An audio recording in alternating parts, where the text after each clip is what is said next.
What's going on, everybody, and a happy new year. Welcome back to the Deadhead 96 channel. I apologize. I took a week off just to decompress. I actually didn't really even mean to. My plan was I wanted to make videos up until the new year, but, things got kind of tied up. I got lazy, started eating, things like that. You know how it is.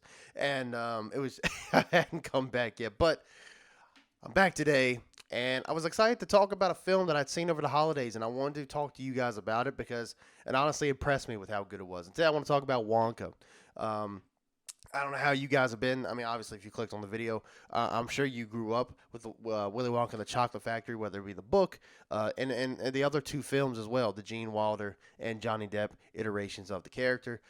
And with Wonka, this is a prequel to Gene Wilder's version of the character, so that kind of intrigued me, man, because I think Gene Wilder's is a special kind of memorable, creepy in all the right ways, but just memorable overall, just memorable. And not to say Johnny Depp's is not as well. I like that one as well. But this did intrigue me because Gene Wilder, rest in peace. He's been dead for a few years now, and I mean, good lord, man. I mean, the original movie came out in 1971, so I was really interested. So I want to give my thoughts on Wonka. This really isn't a badass or trash review. I don't really do those as much as I used to. I got a few of those on the channel, so definitely check those out. But I really just want to get my thoughts on it. I might give it a rating by the end of it. I don't know.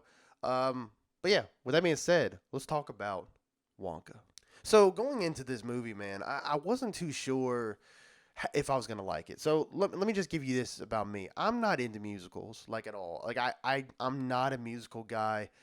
I've tried. My wife loves the movie Les Mis, and I'm sure you guys do as well. And not to say it's a bad movie. I'm not going to talk to you right now and sit here and try to tell you or prove to you that it's a bad movie. It's not a bad movie. Matter of fact, it's a decent movie. But it sits below really where it should be because I'm just not into musicals, man. I'm not into people singing every line. You know what I mean? Again, and I'm not saying for me, like I don't go to many plays. But I like plays. I like stage acts. Like it's a little bit more palatable when you're going to a play because it's just the atmosphere. It's the actors on stage. When I'm watching in a film, it annoys me. It just does. Um, so I didn't watch too many reviews, but I have a couple trusted reviewers that went to go see Wonka, and they were all kind of singing a lot of things I was saying was like it was just like it was a good film, but it had a bit too much singing in it for their liking, and I'm like, immediately I heard I was like. Dude, like I was immediately like, just like I did not. I'm like, dude, well, I'm waiting for it to come out on Blu-ray or HBO Max or whatever. I'll check it out. Anyway, the wife dragged me to go see it, just like how it usually works if you're married or you're with someone. And I enjoyed it, man. I enjoyed my time at the movies, dude. Timothy Chalamet, he stars as the titular character. Of Wonka, man, he's really good, man. He brings a really good essence and a good energy, and it's very reminiscent of Gene Wilder. I'm not gonna sit here and say it's an exact carbon copy because I don't think it needs to be. I don't know. Even if you were, I know one of the fan castings over the years was like Jeremy Allen White because he looks a lot like Gene Wilder. But even if you got someone like him who looks like very similar to Gene, they can't be the exact same. Like you got to think these different phases of Willy Wonka's life. Timothy Chalamet is obviously a very younger version. Let's just say he's in his mid to late 20s, right? He looks younger than that, but let's just say he's mid to late 20s. By the time we meet him in Charlie and the Chocolate Factory, or Willy Wonka and the Chocolate Factory, the 1971 film, let's just say he's like mid 40s, 50s at that point. So it's going to be a completely different character. Like I actually, when I watched Wonka, I went back and watched the 1971 film like shortly after I got home. And just to see the differences between Timothy Chalamet's Wonka and Gene's, while there were similarities and there was bits and pieces, like, okay, it makes sense that this is a younger version of this character.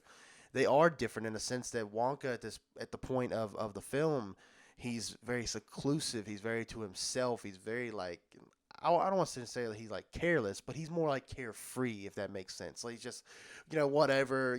There's kids, drowning in chocolate rivers and all kind and getting shrunken down and things like that. And he's just like, no, don't do that, please don't. And he don't give a shit. You know what I mean? Like that's and to see the two varying characters while they're so far different, it might be jarring at times. You see the qualities of both of these actors and both of these characters. Like, okay, it makes sense.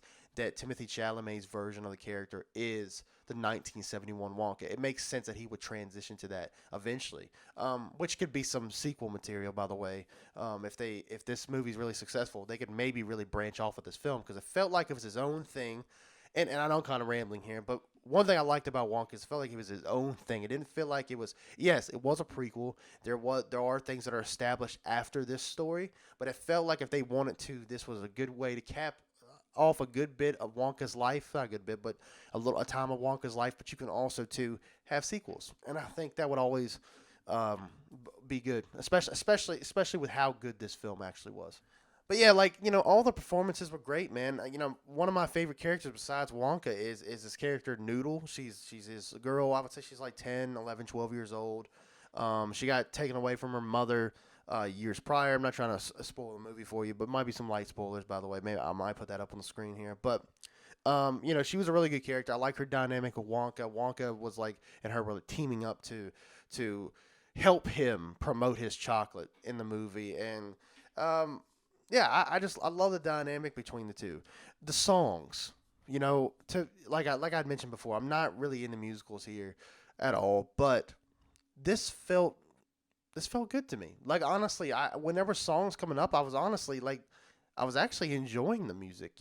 It wasn't honestly, if you haven't seen it, um, it's a lot like the first film. It's a lot like the 1971 Willy Wonka and the Chocolate Factory in a sense that they're singing in this movie, sure, but it's not. It's so palatable, man. So if you're like me and you're not into musicals, this is super palatable because they're singing, but it's so minimal and it's so few and far between too. Like it's a lot of dialogue, then they're singing, a lot of dialogue, then they're singing, and that's what I like personally. If I gotta have music in a movie, at least give me that. Give me some good story, dialogue. Give me some good acting, and then and then you can sing.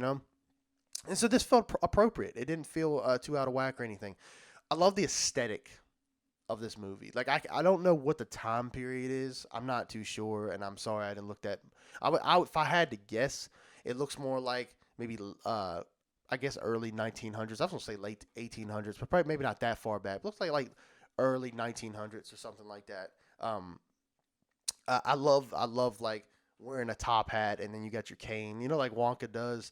Very, very, very cool, like piece of history, and having like cobblestone streets, and you can hear the cane hitting the cobblestones, and of course, you got like horse and carriage and things like that. I really liked it, and the magical side of Wonka, I think, is one of my favorite parts. Really, my favorite part of any of the films is that I think the magic stuff kind of I don't want to say takes a back seat, but you kind of forget that this is a very magical, whimsical story, and that I think gets kind of misconstrued or really like overlooked. And I love magic in movies. I love the magic here.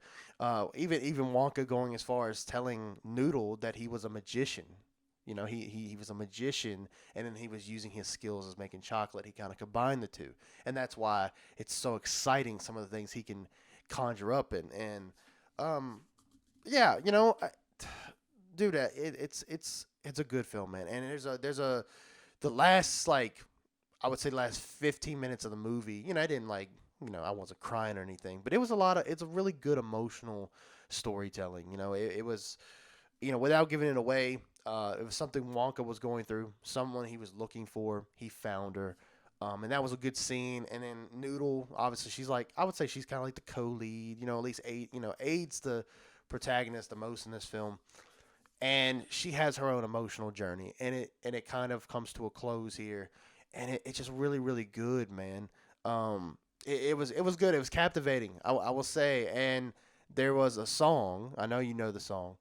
Come with me, and you'll see a world pure full of imagination. Like, dude, that they play this song. Timothy Chalamet's doing his version of it, and it was really it was really good. I keep saying really good, but it was kind of like it surprised me with how much it like just touched me, or the right thing to say. It was just look, it was warming almost, and it felt I don't know. I can't think of the word. It was awesome. I did something about the feeling it gave me hearing that song again. Um, and look, I forgot to mention Hugh Grant as the Oompa Loompa. Um, that might be my one negative of the film. You know, honestly, and again, I'm not gonna go into too many spoilers. I think he's very underutilized here. I wish that we could have seen him a little bit more. Because Hugh Grant is a great actor, hilarious dude. His portrayal of this Oompa Loompa is like one of the highlights of the movie, but it's not long at all. I'm talking like 5 minutes of the film he's in it, and it sucks, man. I wish they could use it. So that's what I'm saying. If they do, maybe they do plan to do sequels. Maybe to have Hugh Grant's Oompa Loompa in it. I think that would be. I think that'd be good, man. I'd love to see his version of the character a bit more, and he's super charismatic. He's really funny, and his comical timing is off the charts. Man, I just want to see more of him. But anyway, that's really all I got to say about it, man. I'm trying to keep it vague. Honestly, if I had to give it a rating out of 10, this is a solid 8 out of 10. You ask me another day, it could be a 9. I walked away out of this one feeling very, very satisfied. Like I just thought that this movie hit the nail on the head for me, and maybe it's because my expectations were so low. And again, I don't know why they were so low. I love Willy Wonka and the Chocolate Factory.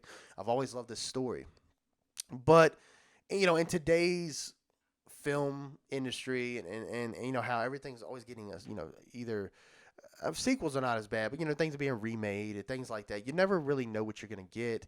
Um, and this wasn't a remake, but you just don't know. You bring back an old, title. We haven't seen Willy Wonka since like 2005, whenever Johnny Depp's version came out, 2006, something like that. So they could have easily effed this up, and to me, I enjoyed it. I enjoyed every minute of it, and I'm excited to watch it again at some point. I think it's a good movie. It's a good feel good movie. And I think we all need that. I don't know about you guys, but 2023 has been crazy. I'm ready to make 2024 the best year yet because this 2023 has been tough. But anyway, let me know what you guys think down below. What are your thoughts on Wonka?